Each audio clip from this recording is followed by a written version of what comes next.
So yeah, I want to give a talk. I have about 15 minutes to talk about the future of technology. People send me a lot of this stuff. I joke that I'm 49% human, that I've been neurolinked by Elon Musk in 2016. Is it true? In lieu of slides, I'm just going to talk about this. $5 billion. That's how much money is going to be invested into technology stacks. Last year, $1 billion went into sales tech. Yes, our little garden of sales tech is growing up. Marketing technology. We all know about Marketo, Pardot, Salesforce Marketing Cloud, Oracle Marketing Cloud, Adobe, the massive acquisition M&A popcorn that happened 10 years ago. I was at Exact Target, and we're going to see this Cambrian explosion of tech hit sales SaaS tech. So I'm on the phone and smiling. Of course. Outreach, SalesLoft, Gong, these mega rounds, these valuations. How does it affect us? Well, there's a weaponization of the top funnel that is coming. So if you've seen Tenbound and you've seen the V7 grid, you've seen this thing that looks like the Lumascape. If any of you are familiar with marketing technology, remember that there's 232 solutions for the Fortune 1000 CMOs to sell to 200. That went to 7,000 MarTech solutions. But what do we have here? So it's really cool because I'm a disciple of Aaron Ross. He's a mentor and friend. He actually wrote the foreword to my book. My book is called Tech Powered Sales. It was originally titled TQ because Tony Hughes and I have argued that your technology quotient is your superpower. That means that the meta skill you need to survive AI extinction is just willingness to adopt technology. So if you've got outreach, go to Outreach University, Zant University, SalesLoft University, go get Trailhead training on Salesforce. The resounding reaction I get from salespeople is, I'm not technical. I don't like math. I'm not a technical seller. But that's not going to be an option in the 2020s. I call this outrunning the bear. If we're both outrunning the bear and I get faster, better shoes and cleats, but you get a moped, I'm going to get eaten by the bear. So I wanted to talk about some core stacks. The reason I wrote this book, Tech Powered Sales, is also that selling is not just like a phone and a pen and pad. It's Sales Navigator. We're sitting around on a self-healing CRM with 750 million records in it. Then we have to get an email and we have to get a phone number. So we have to go to ZoomInfo and Cognism and Lead IQ and all these things because that is a walled garden. We need our managers to listen to us, a Gong, Chorus, Exec Vision. We need some way to slice the accounts. There's 10,000 accounts. We have stuff like 6 Cents. We have stuff like Albacross in Sweden. Shout out there. So these are just like the base layer of stacks. My 70-year-old mother has a stack to get on Zoom, to get on Gmail, to get on LinkedIn, Facebook, Instagram. Every human has a stack. And then we get into advanced tech stacks. I don't know if you, I'll check my mic. I don't know if you know this, but there's a technology called audiosignals.io. What you can do is you can use a machine. I could go listen to all of James Ski's podcasts ever, instantaneously start pulling snippets. And then when I contact him, the machine will surface those snippets. So we have all these really cool artificial intelligence, machine learning algorithms, natural language processing. The machines can listen to what we're doing, benchmark our calls, our listen to talk ratio. We have technologies like GPT-3, right, from the OpenAI initiative, and that actually writes for you. But the big question I always get is, okay, can the machines replace SDRs? Can they set the appointments for me? And I don't think that's the right thing to be focused on.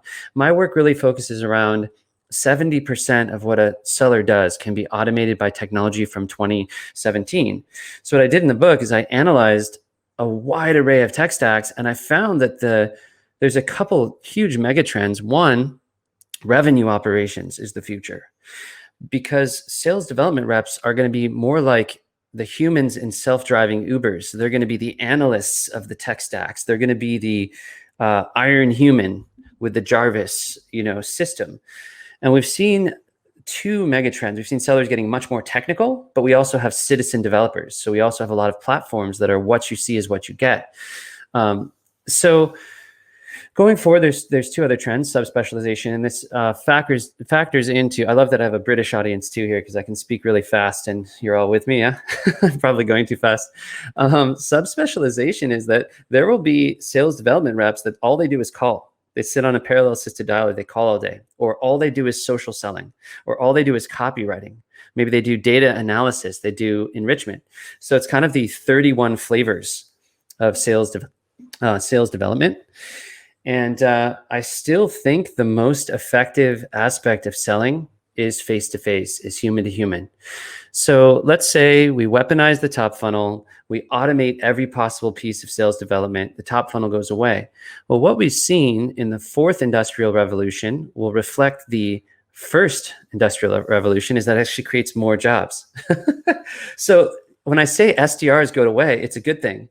If you came out of Stanford or Oxford or Cambridge, and what you're going to do is jump into a $3 an hour admin role where you just hit a button all day, like a cat watching tennis, I just don't know if this is the best use of your gray matter. What I will tell you, and people don't realize this, one human brain is equal to all human compute. If you string together every supercomputer on the entire planet and build artificial intelligence into it, it can't beat your brain. But that won't always be the case. So yeah, I've hit a lot of these topics really quickly. And I've built out a variety of experiences around revenue operations. What's really crazy is if you go into LinkedIn and you put in the word #RevOps, it has like 700 followers. If you put in #revenue operations, it has 900 followers. So, the world went virtual in the pandemic, but I think the mega trend is actually technology explosion. And that's where the venture capital is being poured in. Can you imagine if Salesforce goes and buys Outreach, Zoom Info, and Gong, and then strings it together with Einstein to do guided selling and builds like this sales cloud? We saw this with social technologies like Radian6 and Buddy Media going to Salesforce. We saw Vitru go to Oracle. So what I predict is just a wild amount of M&A. And here's what's driving it. At a certain point, right now, Lars Nilsson, he's the VP of Global Sales Development at Snowflake. He said that, first of all, 15% of high growth companies even use a sequencer, like a sales engagement platform. The high growth companies are spending per rep about $2,000 per rep per month. Now, I know people that are spending $5,000 per rep per month. They have invested in Connect and Sell. They've invested in intent data. They even have virtual assistants offshore pre-calling the numbers to make sure that the data is tight. They have multiple data systems. My book goes into some of the most complicated stacks, and then systems like Trade.io and Zapier and Syncery and Workato that fire signals between to create what I call as a Frankenstack. So I know you're listening and you're probably thinking, well, I can't afford that. Or my manager's not going to let me do that. But the beautiful part is we're actually at an inflection point where you can MacGyver your stack. There are plenty of vendors that you can afford, right? Everybody on this call is most likely using some aspects of a layer cake. So I go into the book and I talk about, if you have no budget for this stuff, here's how to hack it. And if your leadership is willing to invest in it, do it. The CFOs are going to want to see consolidation. They're going to want to see a data system with an engagement system, with a conversational intelligence system, multiple solutions in one. I saw this in mobile technology. So what should you be doing? Should you go get an engineering degree, learn Node.js? I mean, if you have aptitude for math and you love it, yes, become a sales engineer. You're protected if you can be strategic. So I actually spend a lot of time looking at old school systems like Miller Hyman, Sandler, all the systems from the 90s in big hardware, because those systems become the glue. If you use automation, you end up really amplifying garbage in a sense. So you don't want to weaponize bad messaging, bad targeting. It's garbage in, garbage out. So I've jumped around a lot on this, but what is revenue operations? How do you even learn it? That's why I built the book. I couldn't find it. So I went to Brad Smith at Sonar. He had a group called the Wizard of Ops. I talked to people like Brendan Short, who I worked with at Outbound Works, Jeff Ignacio, Mark Shalinsky, and I just found all these little pockets and Slack micro communities that I could dial into and find this tribal knowledge and write it down. Now, I think there will be revenue operations pods inside all the major companies. There'll be a data ops team, a sales ops team, a marketing ops team, and on and on and on, because the stacks are too hard to manage. And usually these teams are understaffed. They're wearing a million hats. So I go over core tech stacks, advanced tech stacks. And the other big thing is everyone's talking about Moneyball. How do we Moneyball sales? Well, I call it the SDRAE industrial complex, because if you only have two roles, there's not much Moneyball in a binary system, right? Baseball has 9 positions, soccer has 11 positions. So in order to Moneyball this thing, we need to improve the supply chain. If we look at the Henry Ford model and the automobile supply chain and Lean Six Sigma, what we find is specialization. Then we found on the assembly line that now the robots are building the cars and the humans are tuning the robots. And so in order to make sure you don't lose your job or your future, you have to be strategic. So you either have to be highly technical and move from Excel to SQL, or it's really about strategic things that only humans can do, like empathy, solutioning, business acumen, the trusted advisor stuff, this really high level stuff. Now, the beauty is that these technology platforms, for example, Cheetah IQ, it can harvest the 10K and 10Q. It can go look through the annual reports and pull the snippets. There's something called Sharetivity. It can look through profiles and bring you what to personalize. So the machines can be your hands to create massive efficiency. But you still, as the human operator, you have to know what's valuable. What's the insights that you're generating. I only have about 4 more minutes to my talk, and I'm moving at 1,000 miles an hour. What's the future of sales development? I really don't think that term is going to be around in 2035. And the reason I think that is in 2007, I was an inside salesperson. There was no real SDR. A lot of the systems in software as a service came from 2002. I think Salesforce and Cisco were both at about a 50 million run rate back then. And so I'm in very much a disciple of folks like Mark Roberge and Aaron Ross, because what I'm trying to do is I'm trying to extrapolate forward. There's also a guy named Justin Roth-Marsh who wrote The Machine.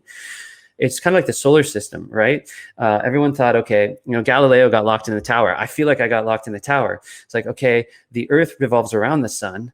Now they've figured out that the sun moves like this and the planets rotate like this through the folds of space, and it's all moving at once.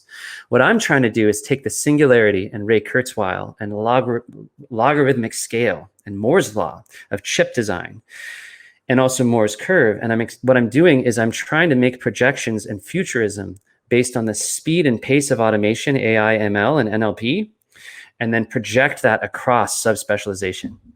I'm sure everyone got really confused, but all I'm trying to say is that we can't predict the skills we're going to need in 5 years. We can't even teach it in university. So how do you stay ahead? How do I write a book that will even be relevant in 10 years? Well, I could revise it a lot, put all the new vendor names. So I released a TQ test, a Rev TQ test. It's at SalesBorgs.ai. That's like a seller and a cyborg. When I released this brand, people said, SalesBorgs? It's very Revenge of the Nerds, get stuff in a locker. And it's really just a survey about revenue operations. And if you're doing a lot of tech stack work, you'll understand it. We always talked about 3 things. 1, Excel. Excel, we all use Excel about 5%. I ran an international organization where I had to use Excel about 15%, do pivot tables and use a lot of power features and macros. And it was pretty awesome just getting 5% better with Excel, how much I could do with operational accounting. A couple problems that we have in technology right now is we have AFL, which is another friggin' login. And then we have FNACS, which is feature, not a company. So yeah, you can tell I'm in sales. Does that make sense? I've been just, waterboarded here with qualification.